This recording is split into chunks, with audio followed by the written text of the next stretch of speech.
Hello friends, this is Bharti Jaiswal teaching you geometry of class 9. Today we will start lines and angles. So let's see what is angle. First of all we will see angle. An angle is the union of two non-collinear rays with a common initial point. आपको पता है non collinear क्या होता है, आपने collinear points पर रखे हैं, तो नॉन कोलिनियर जस्ट अपोजिट है। ये पॉइंट्स के केस में भी हो सकता है, रेज के केस में भी हो सकता है, और भी केस में हो सकते हैं। तो आपको ये समझना है कि नॉन कोलिनियर मीन्स जो एक सीधी लाइन में ना हो।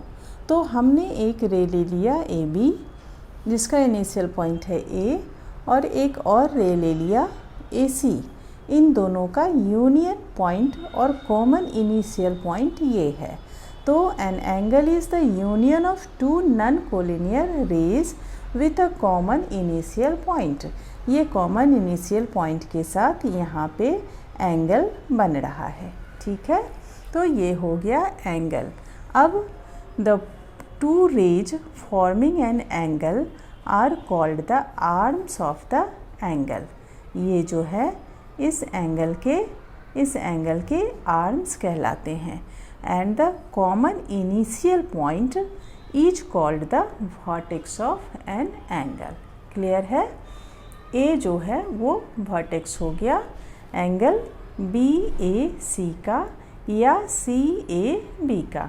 आप इस एंगल को ऐसे डिनोट कर सकते हो, एंगल बी ए सी, या आप इसे एंगल सी ए बी भी डिनोट कर सकते हो। For the sake of convenience you can use only angle A, ठीक है।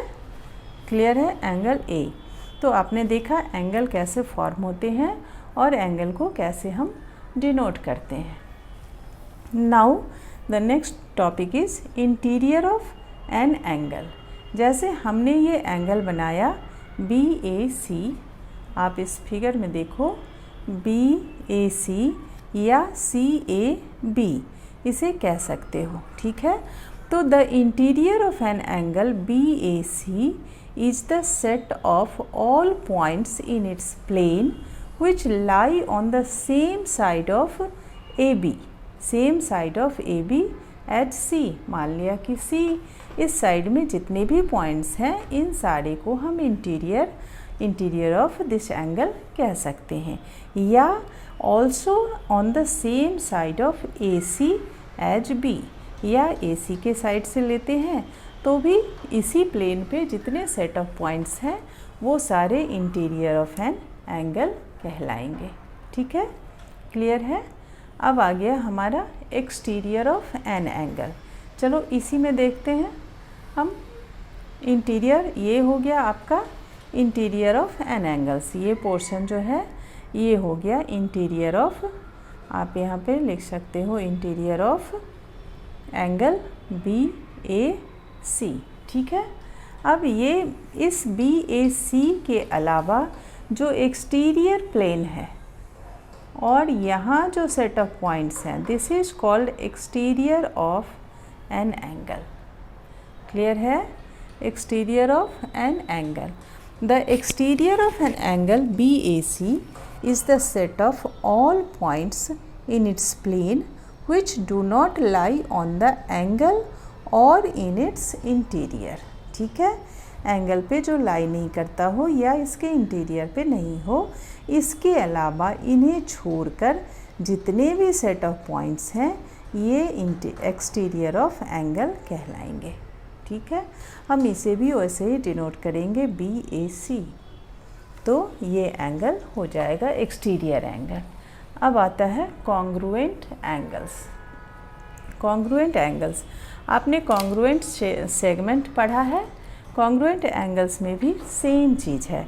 जैसे हमने दो एंगल बनाए, टू रेज लेकर हमने दो एंगल बनाए, मान लो कि ये और ये, ठीक है। अब इसका कोई नाम दे दिया ए बी और सी, और इसका नाम दे दिया पी क्यू एंड आर। ठीक है। तो यहाँ एंगल बन रहा है BAC या CAB, और यहाँ एंगल बन रहा है RPQ या QPR, ठीक है। तो जैसा कि आपने लाइन सेगमेंट में कॉन्ग्रुएंस ऑफ सेगमेंट पढ़ा था, कॉन्ग्रुएंट एंगल्स में भी सेम चीज़ है। two angles are said to be congruent if a trace copy of one angle can be superposed on the other to cover it completely and exactly, वो congruent होंगे, ठीक है। अगर हमने इस BAC को उठाकर QPR पे डाला तो ये पूरी तरह से कम्प्लीटली एंड एग्जैक्टली अगर इसे कवर करता है तो ये दोनों एंगल कॉन्ग्रुएंट कहलाएंगे, ठीक है। एंगल BAC और RPQ अगर एक दूसरे को एग्जैक्टली और कम्प्लीटली कवर करते हैं तो दोनों एंगल कॉन्ग्रुएंट कहलाएंगे। आप इन्हें फिर से वैसे ही लिखेंगे जैसे लाइन सेगमेंट में हमने लिखा था। Angle BAC congruent to angle QPR, ठीक है। आप इसे ऐसे भी लिख सकते हैं,